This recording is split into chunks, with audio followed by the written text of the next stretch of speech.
Assalamu alaykum hörmətli görürmənlər. Şərq Türkistan avazının gündəlik xəbərlərini görüşünlərini qarşı alırıq. Tövəndəki xətanlar xəbərlərimizin təfsili məzmunları bolsun.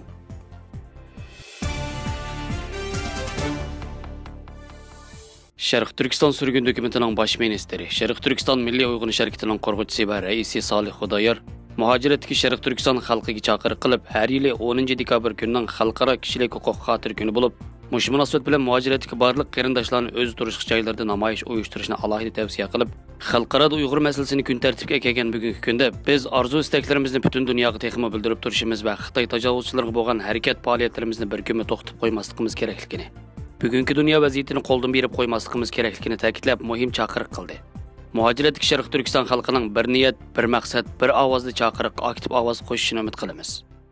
Biz aziz qarindoshlar davomli harakat qilib turishimiz kerak. Xalqaro bizga qarayotgan vaziyatda biz davomli orzuyimizni, talablarimizni xalqaroga davomli bildirib turishimiz kerak. Va yana o'zimizmi davomli harakat qilib turishimiz kerak. Shuning uchun men yana barliq tashkilotlarni, shaxslarni, faoliyatchilarni va umumiy xalqimizni, avam xalqni harakat qilishinglarga chaqiriq qilaman. Mayli o'zingizga o'z turishliq davlatingizda shu aşağıdaki BDT'nin işxonasi bulamdı va yoki o'z turishliq parlamentning aldıdı bulamdı va yoki tashqi ishlar ministrligining aldıdı bulamdı. Namoyish qilishinglarni va yoki namoyish qilinmaydigan holatda bo'lib qolsa, masalan koronavirus tufaylidan tashkilotlarniki va yoki aşağıdaki dönem arkadaşlardaki Şarkı Türkistan va yoki Uyg'ur tashkilotlarininki bir tor orqali bo'lsa faoliyat yurgizishinglarni talab qilaman. Nima uchun bu kunda namoyish qilamiz degan vaqtda hozir hammadan biladi, Xitoy atalmış shu niminiki PDT'ninki kishilik huquq kengashida o'rin oldi. Buningga bizningki noroziligimizni bildirishimiz kerak. Xalqaroda insoniyatga qarshi jinoyatlarni o'tkazayotgan bir hukmronlikniki, bir davlatniki kishilik huquq kengashida a'zo bo'lishi insoniyatga qilingan bir insoniyat qilingan bir haqorat desak bo'ladi.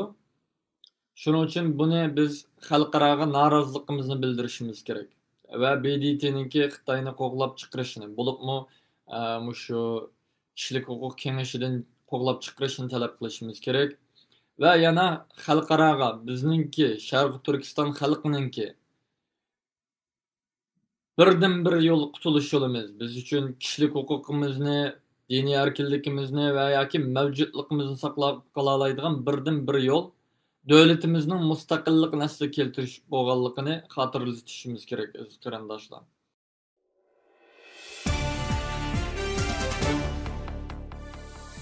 New-York vaqt gazetasining Xitoy to'r bekatining xabar qilishicha, Amerika Trump hukumatı 2 dekabr çarşamba kuni Xitoyning Kompartiya a'zolari va ularning tuqqanlarining Amerikaga qiladigan sayohat cheklimi to'g'risida yangi belgilama e'lon qilgan. Dokladda bu ishdan xabardor 2 kishining so'zi naql keltirilib, yangi siyosatning Xitoy Kompartiyasi a'zolari va ularning oila tavobatlarining sayohat vizasining eng yuqori kuchga ega muddatini 1 oy ichida bir qatim kirish bilan cheklanganligi hamda darhol kuchga ega bo'lganligi.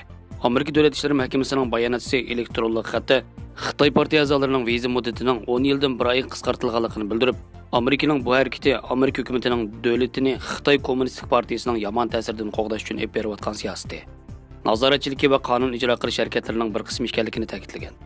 Ilgari Xitoy Kompartiya a'zolari boshqa Xitoy fuqarolariga o'xshash Amerikaga 10 yil sayohat vizasi olaydi.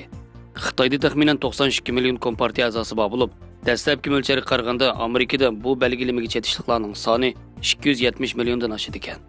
Xitoy taratqullari yaqinda 11 noyabrgacha jami 21 Xitoy paraxotining Amerika portlariga to'xtaganda Amerika tarafining tuyuqsiz tekshirishiga uchirganligini, 9-oydan boshlab Amerikaga uchadigan 16 Xitoy aviasiya shirkatining xodimlari so'roq qilinganligini va tekshirilganligini bildirdi. Amerikaning so'roq qilishga sarf qilgan vaqti ba'zida bir necha soat davomlashib, Kommunistik partiyaning kimligi va partiyaga kirish sababini qayta-qayta so'ragan deb xabar qilingan. 2020-yildan boshlab Xitoy virusi dunyoning har qaysi joylarida avj oldi. Xatarlik Xitoy hukumatı har tarafdan hujumga uchrab, tashqi jihatda dunyoviy javobgarlikqa, ichki jihatda Jongdan Xaydagi kishilarning huquq uchun keskin kurash, kuchli kuch sinishish, iqtisodiy krizis va turmush qiyinchiligi, yuqori darajalik amaldorlarning Amerikaga kirib tuqqanlarini yo'qlash va mol-mulklarni bartaraf qilmaslik qatorliq masalalarda hokimiyatidan norozi bo'lib, o'z ichidan bo'linishga boshlagan.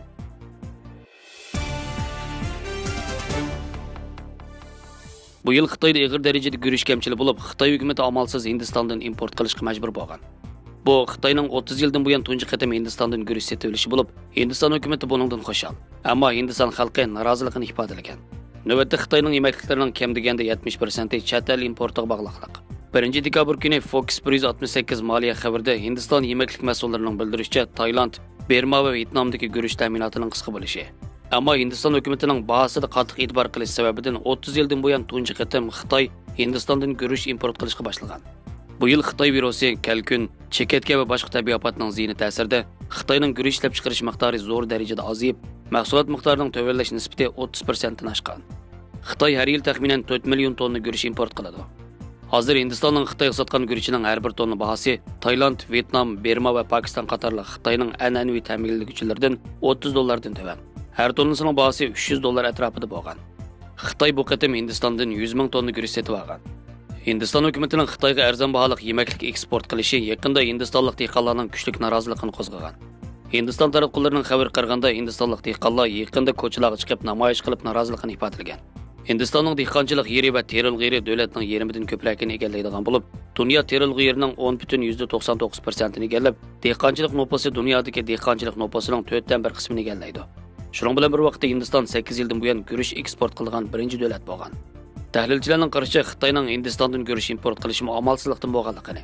Chunki Sharq Turkiston, Hindiston, ya'ni Xitoy-Hindiston chegara to'qinishi davomlashganda, kelgusi bir qancha yilda Xitoyning yemaklik import masalasi dunyo uchun bir cho'ng masala bo'lishi mumkin. Xitoyning Sharqiy Janubiy Osiyodan yemaklik importi muqarrar holda tez eshib, bu Sharqiy Janubiy Osiyoning bexatarligi va baho muhimligiga zo'r ta'sir ko'rsatib, Xitoyning keng ko'lamda setib olishi yemaklik bahosining o'sishini keltirib chiqardi. Xitoy hukumati o'tganda terilg'ochlikdan mo'l usulag'anligini e'lon qilib, amdilik Hindistondan guruch setib olish harakati Xitoy hukumatining yolg'onchiligini yana bir qatim dunyoga oshkorildi. Amerika bilan Tayvan Xitoy ingliz tili o'qitish hamkorligini kengaytirishni maqsad qilgan yangi ma'rif tashabbusini yo'l qo'yib, ikki tarafning kishilarning Xitoy tili va ingliz tilini o'rganish ehtiyojini qondirmoqchi bo'lgan. Tayvandagi Amerika jamiyati Amerika va dunyoning har qaysi joylaridagi Konzi institutining taqilishi bilan bu yangi tashabbusning maqsadining Amerika va Tayvanda Xitoycha va ingliz tili o'qitishning fursatini kengaytirib, ilmiy erkinlikni saqlab qola oladi. Hamda Tayvanning Amerika va dunyoning Xitoy tili o'qitishi bilan ta'minlashdagi rolini mustahkamlaydi degan. Amerika Tayvan ma'rif tashabbusi 3 dekabr kuni Tayvan tashqi ishlar ministrligida o'tkazilgan bo'lib, Tayvandagi Amerika jamiyati Taybey ishxonasining mudiri Pernet Kristenis va Tayvan tashqi ishlar ministri Wu Jiaoshi qatorliqlar murosimda bu hamkorlik tashabbusi Amerika bilan Tayvanning umumiy ma'rif hamkorligining birinchi qadami ekanligi. Kelgusida ikki taraf Xitoy va ingliz tilida qo'sh yo'nalishlik o'qitish hamkorligini davomli kengaytirib, ma'rif operatorlar orasidagi almashtirishni ilgari surib, Amerika va Tayvan yoshlarining do'stliklarini, hamkorliklarini cho'nqurlashtirganligini e'lon qilgan.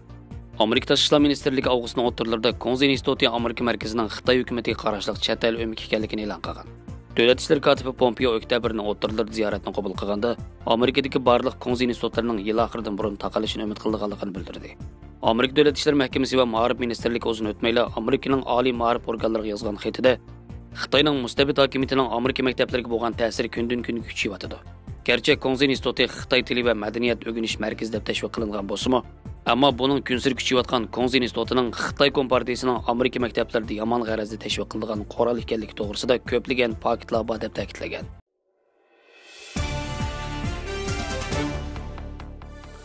Xabarlarimizni yoqtirib ko'rganingizga rahmat. Ko'rishguncha omon bo'linglar. Xayr xo'sh, Allohga omonat.